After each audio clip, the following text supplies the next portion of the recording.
Sports, comedy, pop culture, and everything in between. By idiots, for idiots. Welcome, sinners. This is Sports Idiot Nation.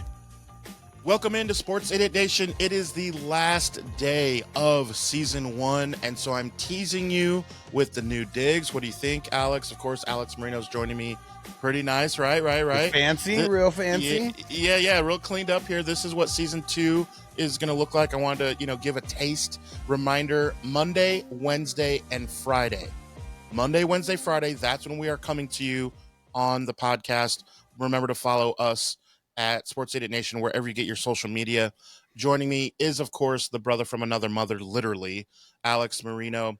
Alex, first, give some deets where we can find you, and let's get into some football talk. At FF Hustler 420, that's pretty much everywhere on social media and YouTube, and 420crew.com. If you guys know about Patreon, get over there because it's like my private social media hub, and that's where we're talking about new leagues. We're giving advice over there. We got a bunch of group chats, and so just you want to be in the know about everything fantasy football, leagues, news, advice. That's the spot, 420crew.com. So I will say, not everyone. It's kind of like the 5-timers club in Saturday Night Live. They make a big deal when you host Saturday Night Live 5 times. Your Steve Martins and Justin Timberlakes, and they have that cool club. Not everyone gets to be on Sports Idiot Nation season 1 3 times. And Alex Merino, yes, has been on the show now 3 times. So if you have not seen what he's about, let me break it down for you real quick. Anything fantasy football, he is your guy. Follow him, and there you'll get all the tips, and he's already given me some. In the very first episode, I got 2 or 3 things for sure that stuck out regarding when to draft a quarterback, not to draft a defense at all and get it later, things like that, just so you know. Now, today, we're stoked because football is back, sorta. The Hall of Fame game is the biggest joke of all time, and guess what? We don't care. We love it anyway because the NFL is so far king over NHL, MLB, and NBA. It's silly. So we're hype. We're excited. It's the Lions. It's the Chargers. And so first, I want to tap in a little bit to those rosters and those storylines. So Detroit, it's so weird for Detroit, Alex, because they kind of now been on the cusp the last 2 or 3 years of not sucking completely, and they're not used to it. And so now I've heard Detroit Lions fans say, yeah, well, we're starting to lose guys, and we're losing guys from the coaching staff. And I'm like, hello, I'm a Niner fan. Welcome to it. That's how it happens. We just got our defensive coordinator back after going through boom, boom, boom, all these different guys. Every year the 49ers, a very good, well-run franchise, loses people. So I'm like, I don't want to hear this, but it is funny to hear Detroit talk through this. Let's talk through who they've lost, starting with Ben Johnson, and who are the big losses, the center. Yeah. Do you think that they've lost enough where it's like, they backslide, or are they still good to go? And are there any sleepers talking fantasy football? We're talking Detroit Lions. Well, they're definitely taking a step back from last year. I mean, you're talking about one of the best teams in the NFC, and then you go out in the first round, or at least first round for them.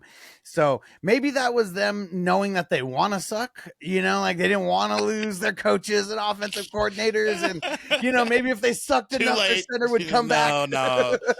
Defensive coordinator to the Jets, offensive coordinator to their division. Nope. They're too good.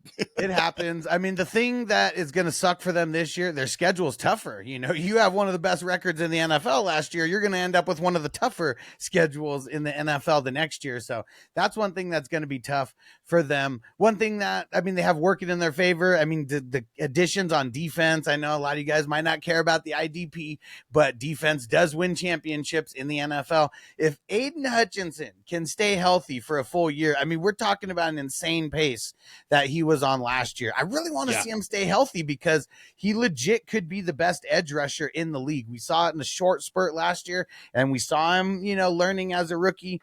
Maybe we get a 3rd-year breakout, but health is like everything with him. Now, what about Zadarius Smith? He's gone. They let him go. They couldn't afford to pay him. Some of these losses, man. It's gonna. I know that at least with their secondary, that's probably one of the places that the new additions over there, and just I feel like with a team like that, the mentality going again against them isn't ground and pound. Like, I mean, when we think of the Lions right now, we think of a team that has one of the better passing offenses in the league, one of the better rushing offenses in the league, and going to score a lot of points. So I think they did the right thing, at least by taking care of their secondary. It's still going to be an uphill battle, I think, because they do have a really tough schedule this year. But I think that they're going to be a team that gives up a bunch of points on the ground to like fantasy running backs. But I think they will be one of those teams that kind of slows down your receivers and quarterback a little bit with the yardage. Yeah. So that you mentioned one thing that I want to get into regarding their schedule. And before we get into the Chargers, real quick, I want to go over a team that they'll face twice that I told you before the show, I'm just really intrigued because of Ben Johnson. And the Bears, I don't know what the Vikings are going to do because with JJ McCarthy, they still have good players over there and a really good coach. But the Vikings, I'm not sure. The Packers, Jordan Love has shown in big games that sometimes he can take a step back. They should be pretty good. But bro, let's talk about the Bears. Like, I'm not sure they're going to be like dog doo-doo. I'm not sure. Are you thinking same old Bears, or are you like, I'm where are thinking you at? they're going to be dog shit once again. Is Ben Johnson going to make a difference? Like, of course, because like every coach that they've had, I don't even know like over how many years. Like, I mean, we can go back a lot of years, but like every coach that they've had has seemed to like take a step forward and like 3 steps back. Like it seemed like almost every other game. And you going from Gibbs and David Montgomery to Swift and Roshan Johnson, like anybody can say whatever the hell they want about Ben Johnson and how he's going to, work the rushing attack and how their line is like so much more improved. They literally had like this first or second best line last year in football, the Lions. I don't even think that's debatable. And you have maybe the best running back in the NFL. I mean, at least top 3, talent wise, and it's nowhere close. Yeah, that's fair. I'm very intrigued to see how good, like, all right, man. Let's see how good you are. You have a whole new ingredients. Let's see if you make the same stew, if it still tastes well, because it tasted really good, in Detroit, but you got different ingredients. Are you the mad scientist? I just am intrigued to see what happens. So you're saying now from a fantasy standpoint, is there anyone on the Bears roster offensively that you say, okay, well, I am actually high on him, or no, just Well, cheeks all around? the thing with fantasy football is like if your team's trash, you're probably still going to get yardage. It's just going to come in the third and fourth quarter and a lot of garbage time. And they seem like the team that is going to do that. But like even with Caleb, I'm still not high on like as a lot of people are on him. The Bears have still never had a 4,000-yard passer. Like, is that just a coincidence? Like, I mean, come on. They've been hyping this season up for that. They've been, you notice they've been talking about that. Like, they are going to hang their hat on that this is the year. Yeah. They keep talking about it. They won't shut up about it, which they're going to force feed it then. They have to. You can't just talk about it and then run the ball 47 times. That's not going to work that way. Yeah. And I don't know if they know. I mean, I don't live in Chicago, but there is a little thing called wind that they have to deal with during their home games. And so, like, I don't know if that correlates to why their quarterbacks don't throw a shitload of yardage, but I bet it has something to do with it. Listen, Joe Montana did just fine, I'll have you know. Over there. All right, so let's shift then to who the Lions play and the Chargers. Another just very intriguing thing. This story has come out over the last 3 or 4 days. You put side by side. If you have not seen this, you are not a sports fan. So I know you have. You put up Peyton Manning's numbers first 5 years and put Justin Herbert, and you just put them as silhouettes where you don't know who they are. Yeah. And you don't know who they are. It's unreal. Right. So no playoff wins, like 3 games under or over 500, something like that. A ton of touchdowns and not much to show for it. Peyton, and wondering, And Peyton Manning has like one of the worst like rookie years like ever in the history of the game, in and the Herbert history of the has like one National of the Football best League. rookies. Yeah. So all that to say, is this I'll ask a few questions and you go down the line. Is this make it or break it for Justin Herbert? What do you have to say about the idea that when Harbaugh has a full year under his belt, that following year, what he does, and then the additions? They drafted a running back in the very first round. We talk about we're getting old. Oronde Gadsden, remember that name? Yeah. Well, yeah, his son is with the team. They get Davenport from the Steelers. Let's talk through the Chargers. Like, what do you think? Well, first off, the Chargers are cursed. They've been cursed since the day before forever. Like the only championship they've ever won was before they were in the NFL, whatever the heck the league was back then. Let's just start there because you see the way that they lose in the playoffs. Oh God. Go back and look at the history. Go back and look. The Jaguars, the Colts, oh God. And not just the Jaguars being up 28-0 or whatever they were. Like, that's what I'm the saying. Jaguars. So Chargers are cursed. Like Jim Harbaugh, could he break some generational curses? Maybe, but it ain't going to be in 1 or 2 years because you could go back and see the Chargers have been doing this same type of thing for generations and generations. It's probably the curse of the front office, like somewhere. And also, they always, like Herbert, he's the man. They're giving him all the money. They're putting everything behind them. They are doing a couple things to the offensive line. But yeah. Do they go out and get him offensive weapons? I mean, I know they got Lad McConkey that worked out, but it's not always going to work out where the person that you draft ends up being solid.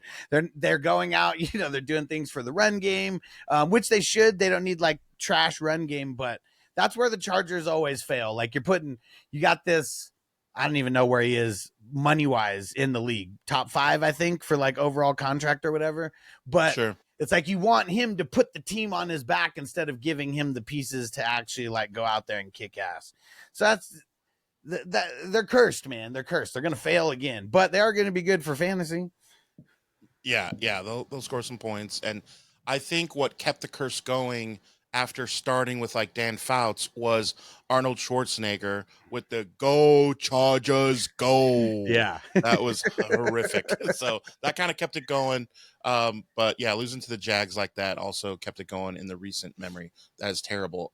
Let's shift to a reminder. So reminding you that Alex can be found in the show notes here. He said in the beginning, but we dropped all the links. Make sure you click and join like the Facebook group that I'm in. Join that. There's just a ton of value in that. And then there's tiers, right? So if you want some more like one-on-one help with Alex, you can again click the link, find him, talk to him.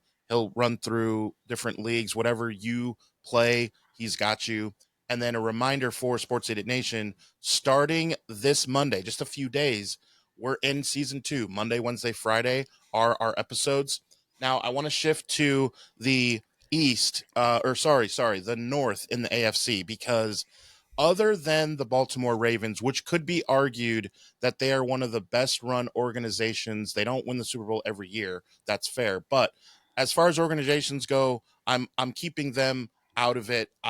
No one will argue that they are favorites. So let's laugh for a little bit. We want to be in a good mood and laugh at the AFC North.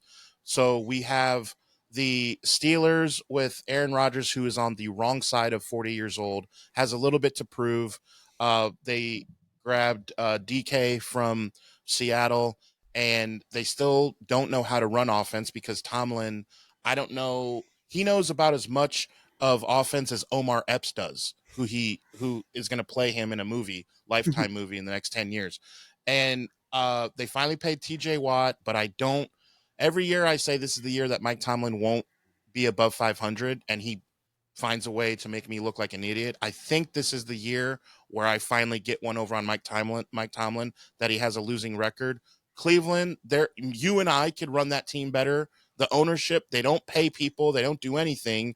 It's a joke. Speaking of a joke, you and I might as well just go sign up to play quarterback, just thrown into the mix. At this point, what's the difference? What is the most laughable story? And if someone has to come in second place in that division, who it is, and who is any kind of steals draft wise, who are you looking at in the AFC North besides Baltimore? We're not counting them. They're good. Yeah. Man, I mean, It's a lot there, huh? there's a lot, and the Steelers. It's a 30-minute show just in that. They're just gonna finish above 500 again. Like, I mean, if you finish above 500 with guys like Duck Hodges and Mason Rudolph, and I mean, he's done it with Duck worse. Hodges. Like, I mean, he's done it with absolute dog shit. So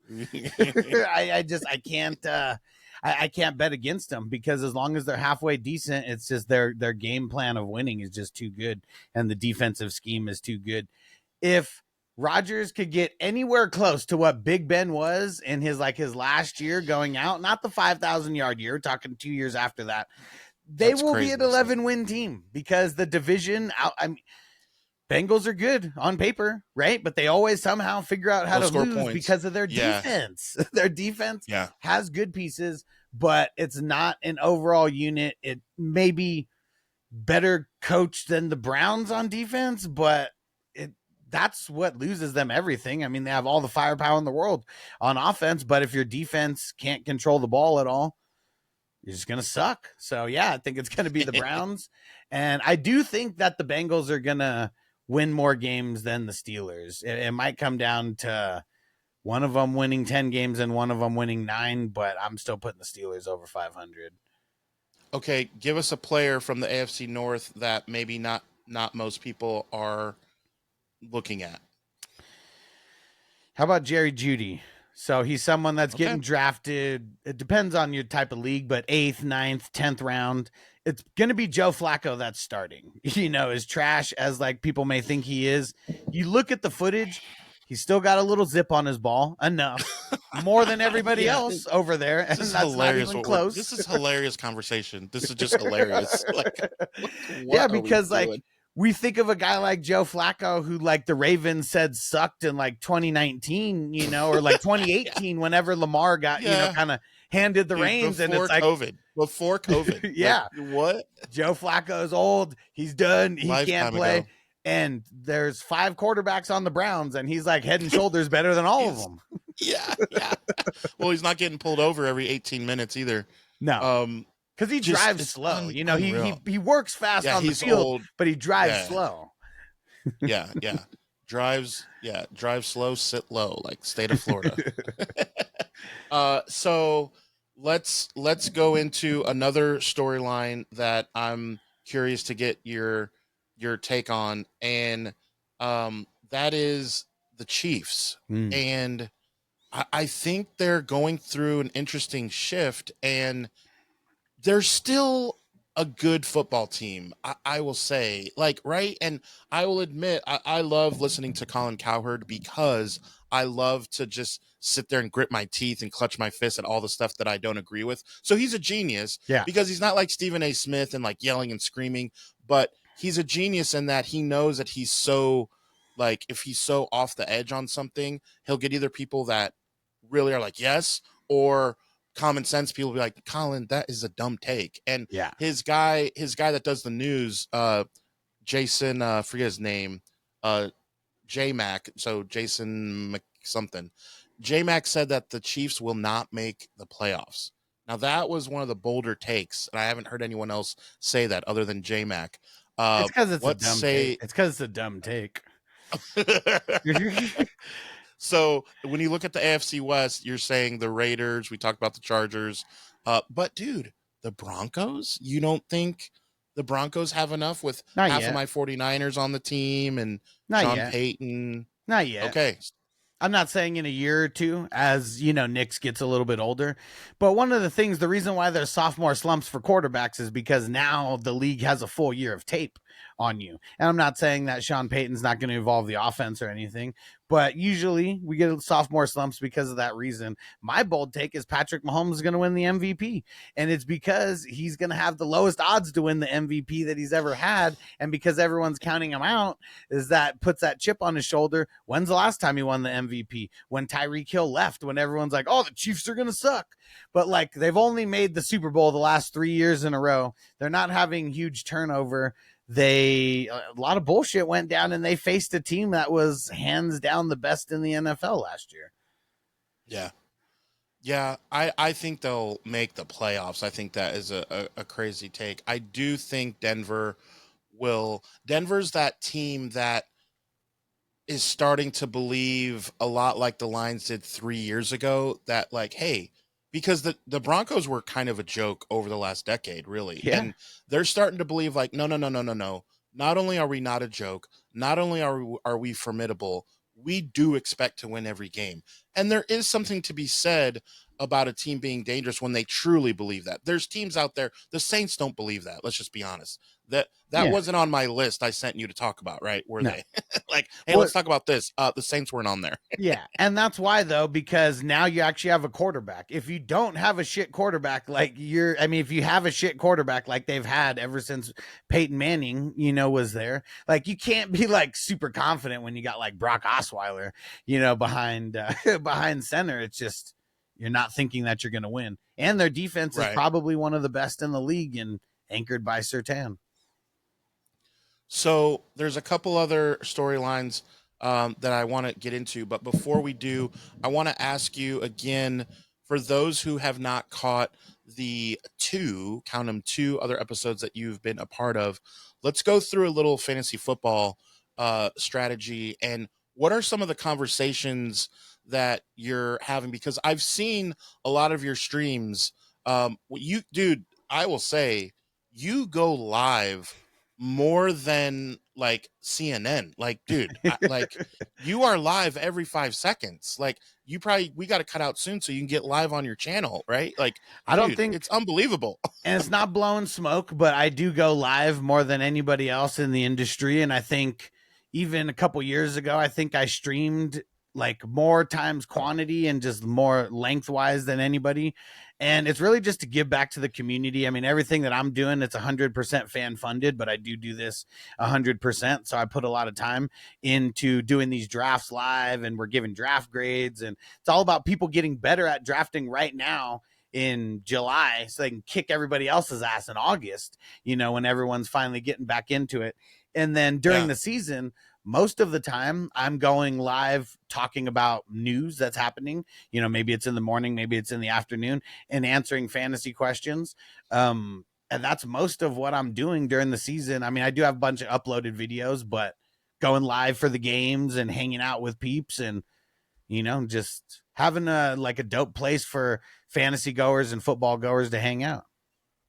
Yeah, no, I love that. And where I need help, honestly, a lot of times is I'll have, I don't know, I'm just thinking random. Remember when Alfred Morris, I think with Washington, was one of those guys that, like, when he first came up, you were like, okay. And then he was kind of, I mean, would you say a fantasy stud? I mean, he was above average. Like, Yeah. he would get points, right? Yeah. And so I would have him, and then I would have someone like, let's give me my guy from the Niners this year with our problems with wide receivers, Juwan Jennings. Yeah. Let's say he's going to get fed the ball a lot. Yeah. And you have someone like Alfred Morris. There's 10 running backs maybe better than him. Yeah. And I have Juwan Jennings, and I have a flex. And based on the matchups, I've looked ahead, and the Niners play the Bengals, suck on defense, and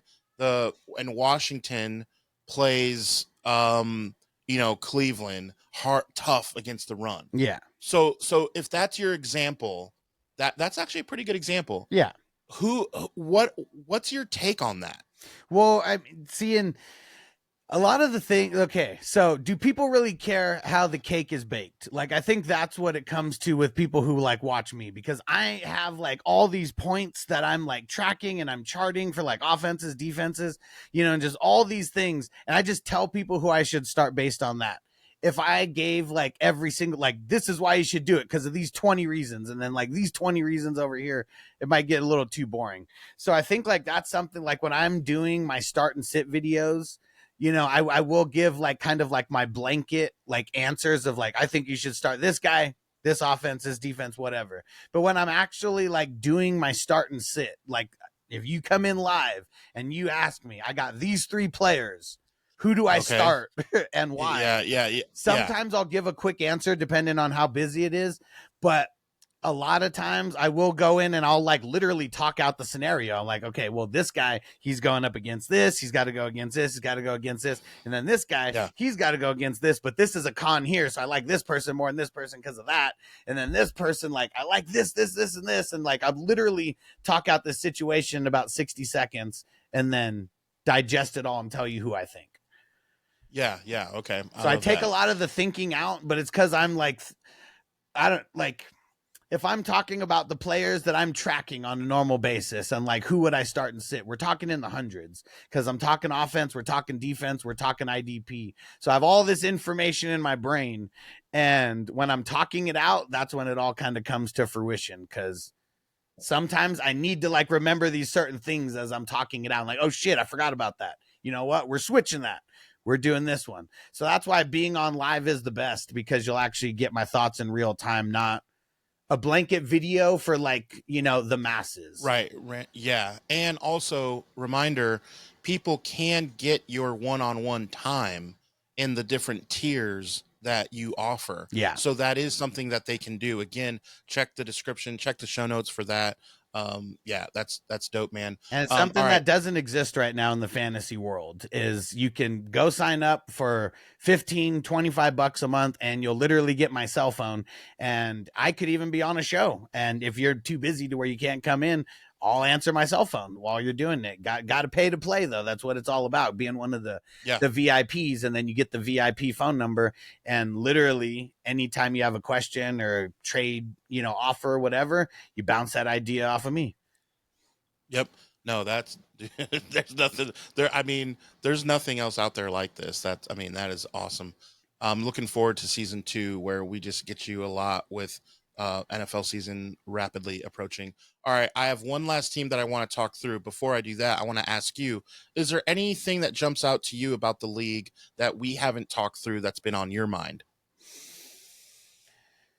Not necessarily, but one thing that I will say, as much as preseason sucks, it really sets the foundation for the entire season. Like it may only be a couple minutes worth of each game that's worth paying attention to, but those couple minutes are worth paying attention to. It was last year around game 1 or game 2 of the preseason where Keon Coleman, he's a new rookie. Everyone's really hyped up. He has cool interviews. You know, they're talking about his jacket, all types of random shit, you know, of how this kid got his name out there. One thing that I noticed in preseason is only from watching him play like a dozen plays. He could not handle press coverage. He was getting bullied at the line by second string cornerbacks. And by me noticing that, I told everybody I am 100% completely out on this kid because he's not going to get going until the very end of the season, if at all this year. I said, watch for his sophomore breakout, though, because I bet you he's going to be in the weight room all off season to not get bullied in the second year. And what is the big storyline behind him? How he's bulked up. He's put on a lot of mass, and it seems like he's ready to handle these one-on-one matchups now. Bro, been hanging out with Luka Doncic, bro. Dude looking ready to go. So, yeah, I love that. I want to bring up Trey Lance for 2 reasons. One, is one because he sucks. Is one because he sucks? That's the third. That's the third thing. So it is absolutely hilarious that he's going to play, maybe Jim Harbaugh said 3 quarters. He's going to play first and second and part of the third quarter. That is just hilarious. But you know why, right? You know why? They're gonna sell his ass to some idiot who sees him run a couple plays, maybe throw a couple easy passes over the middle. But they're gonna trade his bad ass. tape. No, but they're gonna have bad tape on film too. That's the issue, and this is what I want to bring up. So I am part of another podcast with Johnny Dell. He is a 49er fan, and he has a YouTube channel, over 25,000 subscribers. If you are a 49er fan, by the way, go to Johnny Dell Football's Academy on YouTube. And I host a 49er show with him every Monday and Friday.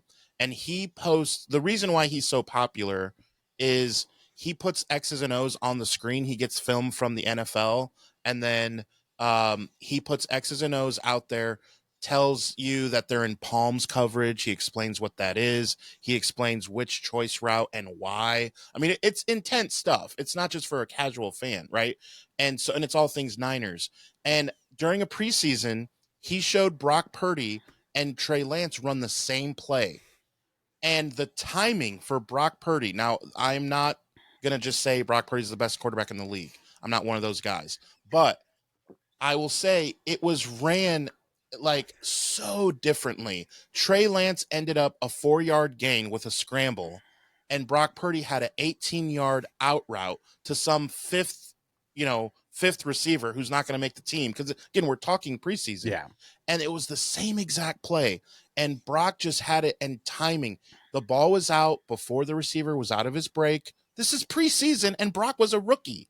And Trey Lance runs the same play.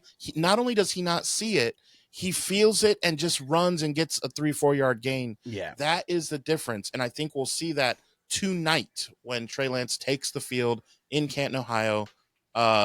It's just hilarious. When I saw that, I was like, I had to text you. I'm like, dude, Trey Lance is going to play.